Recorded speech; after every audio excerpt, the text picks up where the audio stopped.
Good morning guys, Teacher A here and welcome to Guro Pinoy sa Amerika. So for today, ang topic natin ay division of fractions. So kasama na rin dito ang mixed numbers. So paano ba mag-divide ng fractions? Meron lang tayong 5 simple steps. So let's have example number 1. Halimbawa, meron tayong 5 divided by 1/3. So, ang first step natin, kung ano man yung first na given natin, fraction, mixed number, or whole number, kokopyahin lang natin siya. Okay? So, kopyahin yung unang given. So, yun yung 5. Okay? Second step, instead of dividing, papalitan natin siya ng multiplication. Yan. Third step, kukunin natin yung reciprocal ng second na fraction. So, kapag sinabing reciprocal, babaliktarin lang natin siya. Yung numerator, magiging denominator. Yung denominator, magiging numerator. So, since ang given ay 1/3, magiging 3/1 siya. So, 3/1. Okay? So, yun ang first 3 simple steps. Yung fourth step, yun na yung solving. Wherein, imumultiply natin siya katulad ng pagmumultiply ng fraction, imumultiply natin siya across. Taas sa taas, baba sa baba. So, since whole number ang given natin, lalagyan natin siya ng over 1. Lahat ng whole numbers, they are understood to be over 1. Okay? So, solve na natin. Fourth step. 5 times 3 ay 15 over 1 times 1 ay 1. Okay? At yung last step, yung fifth step natin ay isi-simplify natin or i-reduce natin sa lowest term. So, 15 divided by 1 ay 15. Therefore, ang final answer natin ay 15. Okay? So, ganun lang kasimple. Next, example number 2. So, this time, baliktarin naman natin. Fraction divided by a whole number. So, this time, baligtaran naman natin. Yung fraction, let's say meron akong 1/3 divided by a whole number, which is 2. Okay? So, gawin uli natin yung 5 simple steps. First step, kopyahin natin yung unang given na fraction, 1/3. Second step, yung division symbol, papalitan natin siya ng multiplication symbol. So, magmumultiply tayo. Third step, kukunin natin yung reciprocal ng second na given. Since ang given natin ay whole number, again, it is understood na over 1 siya. So, kapag kinuha yung reciprocal, binaligtad natin yung 2/1, magiging 1/2. Yan. So, next, fourth step. Ito na yung solving. Wherein, imumultiply natin yung taas sa taas, baba sa baba. So, 1 times 1 ay 1. Over 3 times 2 ay 6. And then fifth step is i-simplify or i-reduce sa lowest term. So since naka-simplify na siya, ito na yung simplified form niya. Therefore, ito na ang ating final answer. Okay? Next, example number 3. This time, magkaroon naman tayo ng fraction divided by a fraction. Let's say meron akong 7/8 divided by 1/2. So again, first step, kopyahin natin yung unang fraction, 7/8.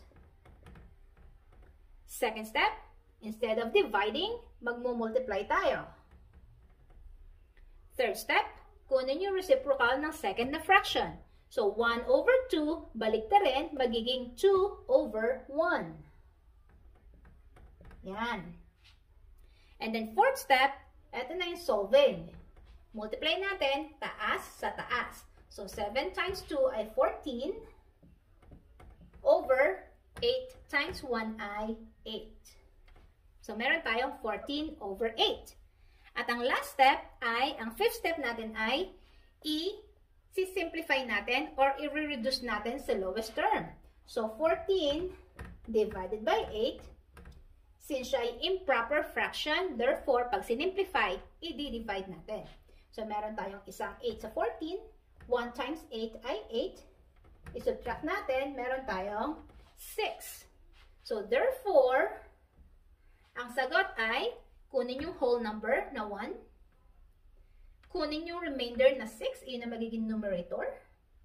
Over, yung ating divisor, which is yung original na denominator, ay kopyahin natin. So, meron tayong 1 and 6/8. Pwede pa bang i-simplify yung 6 over 8? Yes. Pwede pa siyang i-divide sa 2. So, pwedeng i-divide sa 2. Pwedeng i-divide sa 2. So, kopyahin ang whole number na 1. 6 divided by 2 ay 3. Over 8 divided by 2 ay 4. So, therefore, ang final answer natin ay 1 and 3/4. Okay? Next example. This time, lagyan naman natin ng mixed number. Halimbawa, meron tayong 3 and 1/3 divided by, let's say, 1/6. Yan.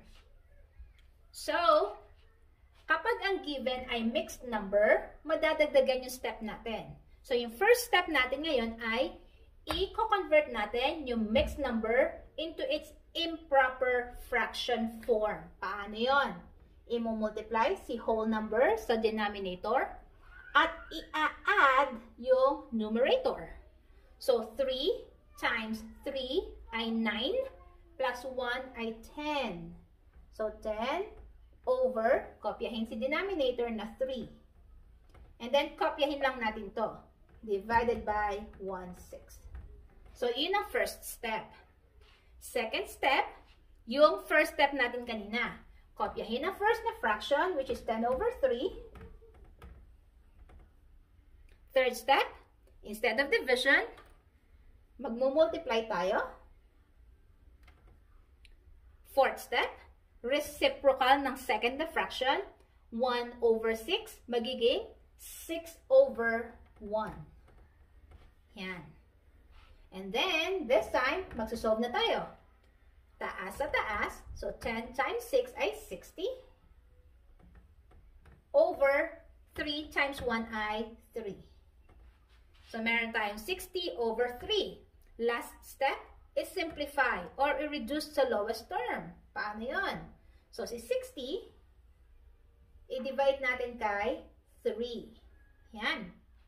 So, 6 divided by 3 ay 2. 2 times 3 ay 6. Bring down 0. 0 divided by 3 ay 0. 0 times 3 ay 0. Subtract natin, wala nang natira. So, therefore, ang sagot ay 20. Since walang remainder, that means ang sagot natin ay whole number. So, therefore, ang final answer natin ay 20. So, that's it guys. Kung natuto kayo sa lesson natin, kindly give me a like para i-share ni YouTube sa iba. And please, sa mga bago dito sa ating channel, kindly subscribe para mapalago natin ang ating community. Okay? See you on my next video. Paalam!